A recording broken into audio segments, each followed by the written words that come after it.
Hello everyone, welcome to the podcast where today we have with us Mr Moth, who are an upcoming band, and we'll be finding out the struggles of becoming an upcoming musician within today's music industry. To start the podcast off, here is Mr Moth performing one of their songs, I'm Not a Man. 1, 2, 3, 4.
Unless I have the woman, I said I'm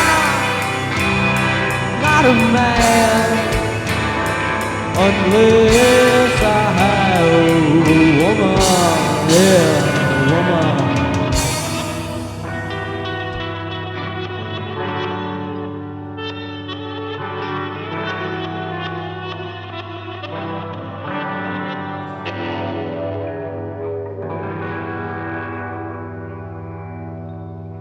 One, two, three, four.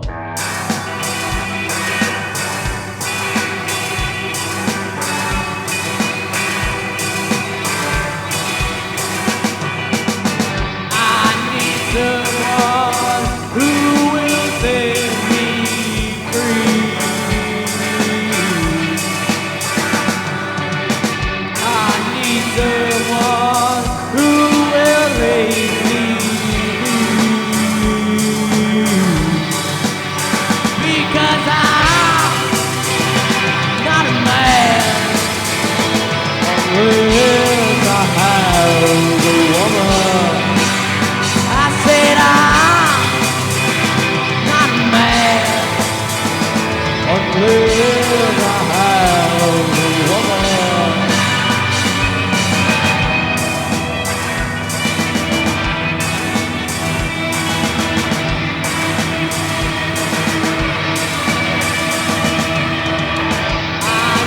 Someone who will ease my head.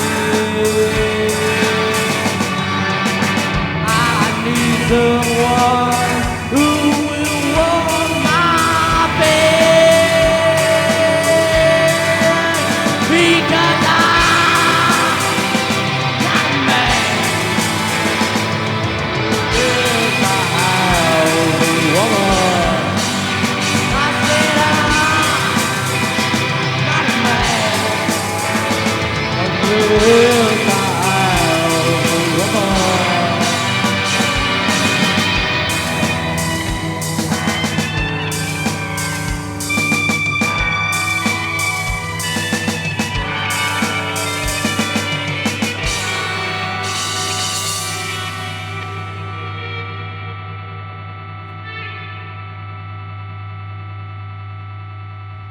Let's get out.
Welcome again to the podcast, Mr Moth.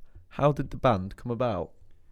It came about from me and Kane went to see the Halloween gig last year at college, and we noticed that a lot of the bands were mainly like metal or punk type bands, and we just kind of wanted to do something different.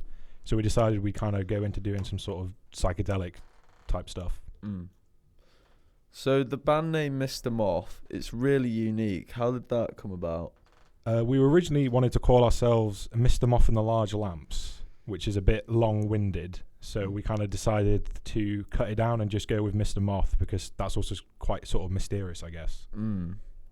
So with your music, it is different to what I've heard. So who are your inspirations when it comes to making your music? I think, well, for me, I'd say I've got a lot of different inspirations, but for me, when creating music, because obviously there's no bassist, so it's just me and I drum and then 3 guitarists. It's always trying to like make sure that rhythm section is kind of locked in and sticking with the guitars. What about you, Tim? Do you have any inspirations for the band? I would say when we're writing parts for the band, there's no in particular artist that I draw from. I think if you hear all the individual parts, you can hear the people we listen to and our tastes. But I'd say really the only kind of influence when writing songs is just don't do what everyone else is doing. What has been your main struggle so far with getting your music out there? The main struggle for us has been getting songs recorded and then going to venues to actually get gigs, because we've emailed a lot of venues around here, around Lincoln, and none of them have got back yet. And I think that may be because we don't have kind of like sort of complete demos of our new stuff that we're working on. So I guess for us it's kind of getting the demos down and then sending them off saying like, here's who we are. Yeah. So, and your band's from Lincoln. So what is the music scene like in Lincoln? It is very punk orientated, I think, is probably the best way to describe it. I think that's true for the whole of Lincolnshire, is that it's got a very kind of DIY punk rock scene, which again is one of the reasons we wanted to change up the music. So I'd say that could be part of the reason why we're not necessarily getting gigs, is it's kind of, we're not kind of fitting the mold of what it is, what the scene is in Lincoln. Yeah, I was going to say, is that a struggle as well? But what do you feel like Lincoln is lacking? How do you think they could actually get in other sounds like you guys? Yeah, it's lacking the just diversity of sound. It's because again, it is. I guess it's sort of just part of the culture around here, but it is all about punk music and kind of DIY sort of stuff. So like it is lacking that kind of diversity of hearing other sort of acts around here. Yeah. So what audience do you think is captured by your music? Like I say, I think it's people that are looking for something different to hear, a sound that they're not gonna kind of get anywhere else. I don't think it's something that is, because we're pretty much like a sort of mix of lots of different genres. Yeah. So with that being said, how do you think your fans interpret your music? I think locally they interpret it as more of a fresh take on the scene, gathering from your last question, saying how the scene's a lot very similar. And then I think people more far out, seeing as the genres are very much at the moment rock, hip hop and pop, and we're kind of like a mix of the three, you know, it's just breath of fresh air. So with the music industry and how it's going, how do you feel with the uprising of streaming platforms and how shops such as HMV are constantly out of business? I mean, I personally with like away from being a member of the band, I really do like the streaming age. I think it's absolutely marvelous because although it's harder to make money, or you have to make money in different ways.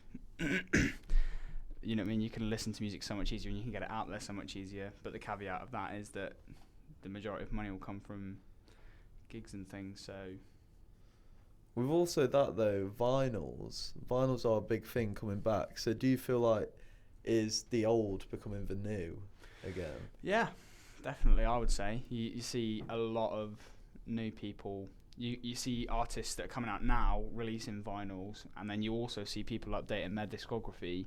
You know, from like the 2000s, 2010s and stuff that were out when vinyl wasn't really such a thing. It was all streaming. Yeah. They're also kind of updating their discography now to have vinyl records. So yeah. Would you jump on that? Would you go to vinyl with your music? I think definitely one because the price of vinyl. Yeah. So like straight up, completely transparent. Vinyls cost loads. Yeah. To print. And Yeah. and then only that, it's a whole new level, like a whole new aesthetic. Like you see so many people come in, you mean holding a record, looking at the packaging. Yeah. The way that like even when you've got There's a lot more stuff into it. Yeah. It is really expensive. So do you feel like to start off with you'll use streaming platforms, and would that be Spotify? Would that be iTunes as well? Honestly, yeah, Spotify is definitely the main goal. Yeah. We'll have to definitely talk about the rest, but yeah, so far it's just Bandcamp, isn't it? Because Oh yeah. Yeah, we've got a Bandcamp up, and I think as well streaming is really good for like up and coming bands because it's so easy to put your stuff on it and get it out there like ready to go. You know, once you've got even just a demo recorded, you just upload it to Spotify, and then you've got Spotify's whole consumer base possibly being able to listen to your music. Yeah. So, with being an upcoming band, what struggles do you feel you've had to face with generating an audience? I guess the main one is, like you say, just finding the audience, especially around here with how kind of focused the sort of music scene is on punk and stuff. And I say we found a pretty good scene within the college of like friends and that, but I guess it's trying to expand out from there. Yeah. And from my point of view, I'd say, like from the music making point of view, it's trying to, as I say, like stick to that formula, like we said earlier, of really trying to change things up, but not to the extent where people aren't going to find some familiar feature or characteristic within the music that they actually like, because obviously you can't just make like a 15-minute ambient track with just feedback, for example, even though that is something that we have spent hours on in a practice room before, for example.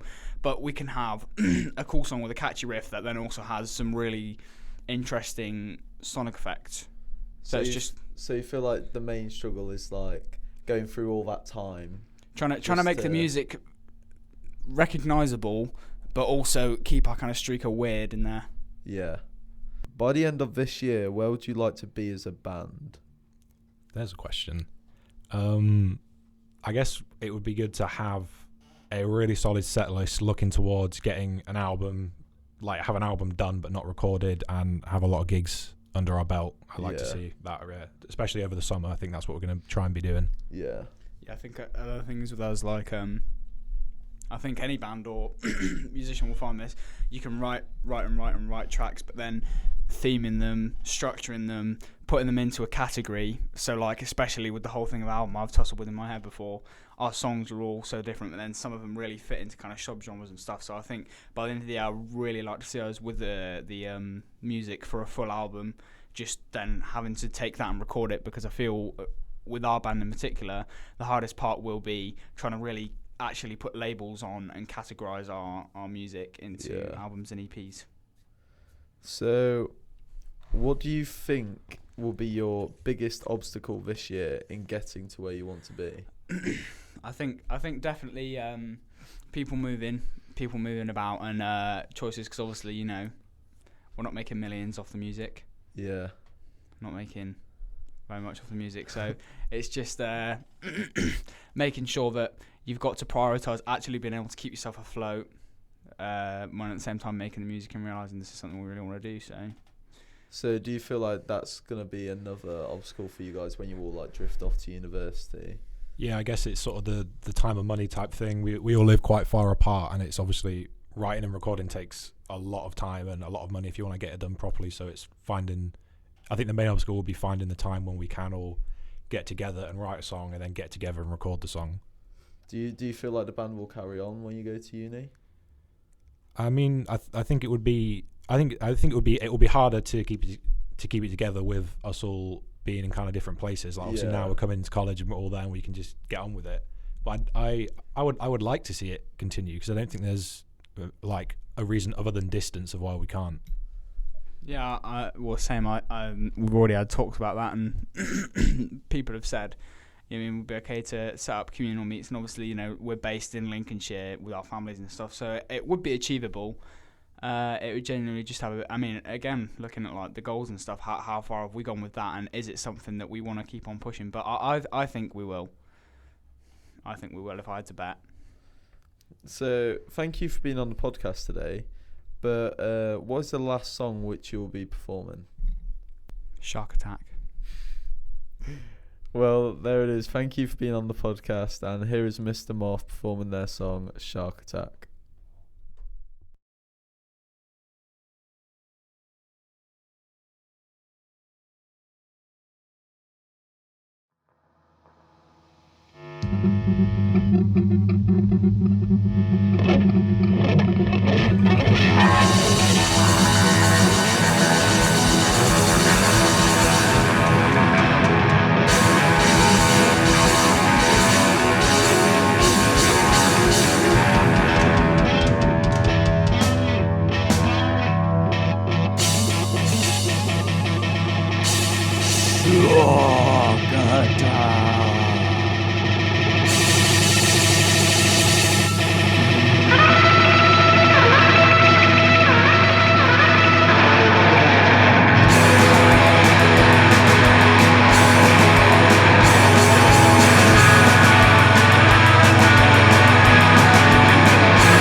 One, two, three, four. Wow!